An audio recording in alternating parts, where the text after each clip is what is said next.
Welcome to the Rewind Time podcast, where we have conversations about all things history, even with legends from the past. This is episode 4, discussing the world's greatest historic buildings. Enjoy.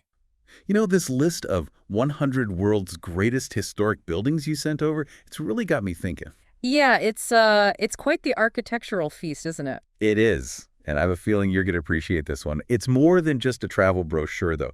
I want to go beyond just where they are and really dig into the stories behind these structures. Oh, absolutely. Because it really is like a timeline of human achievement when you think about it. I mean, you've got everything from, ancient Egyptian ingenuity to the whims of European monarchs, all sort of mirrored in stone and marble. And speaking of ancient Egypt, how about we start with a structure that never fails to astound me? Even after all these years, all this time, the Great Pyramid of Giza. Oh, it's incredible. Can you even imagine the planning? The sheer scale of it. Involved in stacking, 2 million stone blocks? Each one heavier than a car. Into a monument that tall. I know, it's mind-boggling, especially when you consider the tools they had to work with back then. You would think it'd be simple, right? Just a giant pile of rocks. But it's the precision of it all that just, I don't know, it gets me every time. Precisely. The fact that it's still standing after nearly 5,000 years, that's a testament to their mastery of geometry and engineering. And, what's even more amazing, even today, researchers are still discovering, new chambers and passageways inside. Just adds another layer to the mystery, Speaking of architectural mysteries, how about we fast forward a few thousand years and a few thousand miles, hop over to the Hagia Sophia in Istanbul. Oh, yes. That dome. Iconic. So iconic. And not just visually stunning, the way they used those pendentives, those triangular sections to transition from the square base to that massive round dome. Yeah. That was revolutionary for its time. It's incredible. And the fact that it's seen the rise and fall of empires. It's been a church, it's been a mosque, and now it's a museum. I mean, that's history you can practically touch. You'll find Christian mosaics right alongside Islamic calligraphy. It's like this visual representation of, all those power shifts that have shaped Istanbul over the centuries. The Hagia Sophia, it's not just a building, it's like a living timeline. That makes me think of another dome we often see in art and photography. The Pantheon in Rome. Oh, the Pantheon. And it's almost 2,000 years old, and yet its influence, you can still feel it today. Absolutely. I mean, Michelangelo himself, he studied the Pantheon's dome extensively. That innovative use of concrete, that oculus open to the heavens, it had a profound impact on his design for St. Peter's Basilica centuries later. Isn't that something, that a structure built in, 126 AD could influence one of the most iconic buildings of the Renaissance? It's incredible, isn't it? That's the beauty of architecture, these ideas echoing through time. But, it's not just the grand structures that offer surprises. Let's hop over to Giza Island in Russia. Okay. Ever heard of the Church of the Transfiguration? Oh, the name rings a bell, vaguely, but I can't quite place it. So it's this remarkable wooden church. Okay. And get this. Built without using a single nail. Whoa. They used this incredible system of interlocking logs. It's a real testament to the craftsmanship of the time. No nails. I mean, you'd think a wooden structure, especially one that old, would be kindling by now. And yet, there it stands. It's stood the test of time. Fires, harsh weather, you name it, for centuries. A testament to ingenuity and a touch of luck, I'm sure. I love that. Speaking of ingenuity, how about we jump back to Egypt for a second? Back to Egypt. The story of Abu Simbel. Oh, right. It's remarkable. I know. It's not every day you hear about a temple complex being, relocated. It's amazing. So they were building the Aswan High Dam. Right. And they realized that Abu Simbel would be submerged, underwater, gone, when Lake Nasser filled up. Right. So what do? They decide to move it. Talk about an engineering feat. I can't even fathom. They meticulously disassembled the entire complex block by block, moved it, and then reconstructed it on higher ground. I can't even imagine the logistics of a project like that. It's reassuring, though, Yeah. that they recognized its historical significance and actually took the measures to preserve it. And they didn't just plop it down anywhere. Oh, no. They made sure that the temples were still aligned with the sun, just as they were originally. Oh, wow. Twice a year, the sun's rays perfectly illuminate the inner sanctuary, just like they were designed to. You're kidding. That's incredible. Okay, that kind of foresight and attention to detail just it blows my mind. Okay, if we're talking about impressive feats of construction and engineering, I think it's time we talked about the Forbidden City in Beijing. Ah, yes. Talk about... The epitome of imperial power. And isolation. Over 9,000 rooms, hidden courtyards, and all meticulously planned and crafted. It's a city within a city.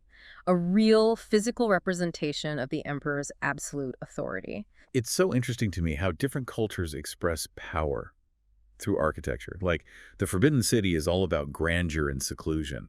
But then you have something like the Cathedral of Santiago de Compostela. I think that's on our list somewhere, which seems to embrace openness and community. Oh, that's a good point. While the Forbidden City was designed to separate, to kind of elevate the emperor from the outside world, you've got Santiago de Compostela, Right. with its connection to the Camino de Santiago pilgrimage.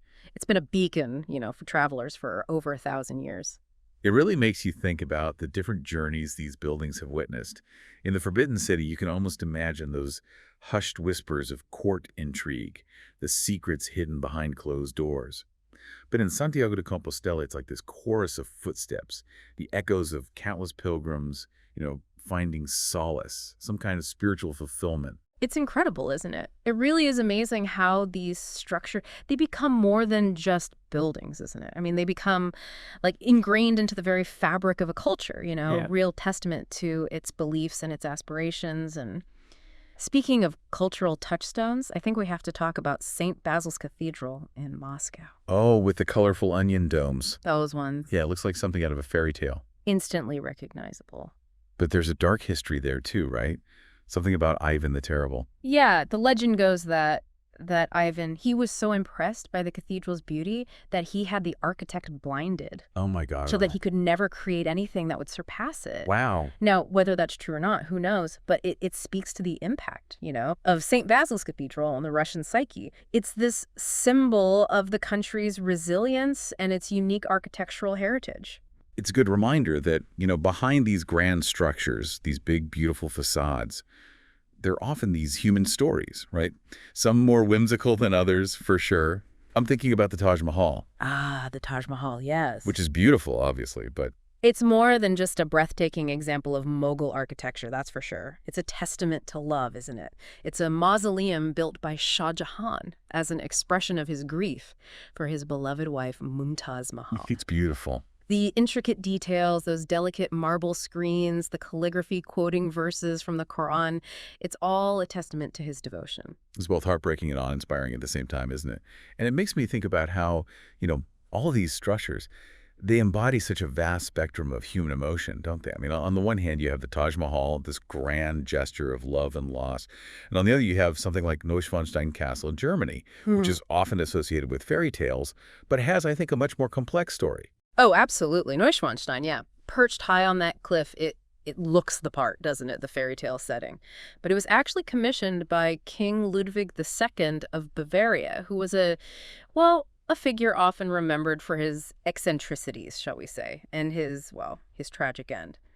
But more than a fortress, more than a palace, Neuschwanstein was a refuge, a place where Ludwig could escape into this world of myth and Wagnerian opera. It's fascinating how a building can become this reflection of its creator's, inner world. You know what I mean? Oh, for sure. With Neuschwanstein, you see Ludwig's fascination with mythology, his desire for solitude, even his artistic sensibilities. And speaking of artistic vision, no exploration of architectural wonders would be complete without a nod to La Sagrada Familia in Barcelona. Gaudi's masterpiece. It's amazing. Forever in progress. I know. It's been over a century since construction began. That's wild. And it's still not finished.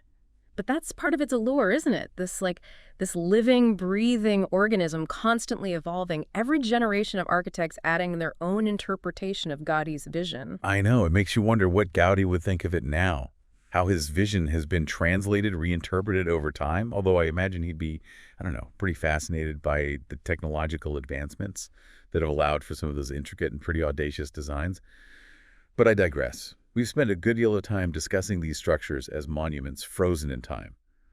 But many of the buildings on this list are still very much a part of the present, What about those those still living histories, those places where past and present, they coexist. You're right. It's easy to get caught up in the historical grandeur of these places, but there's something equally fascinating about those structures that continue to evolve and serve a purpose in the modern world.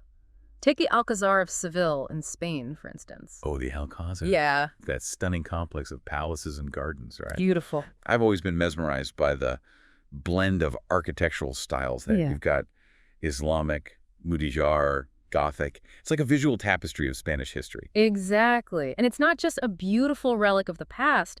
The Alcazar of Seville has been in continuous use as a royal residence. Well, kidding. For over 1,000 years. Yeah, ow. It's still the official residence of the Spanish royal family when they're in Seville. Can you imagine walking those halls knowing that kings and queens have walked those same corridors for centuries? It's like stepping into a time capsule. That must be surreal. To experience such a tangible link to the past, you know? And the Alcazar isn't alone.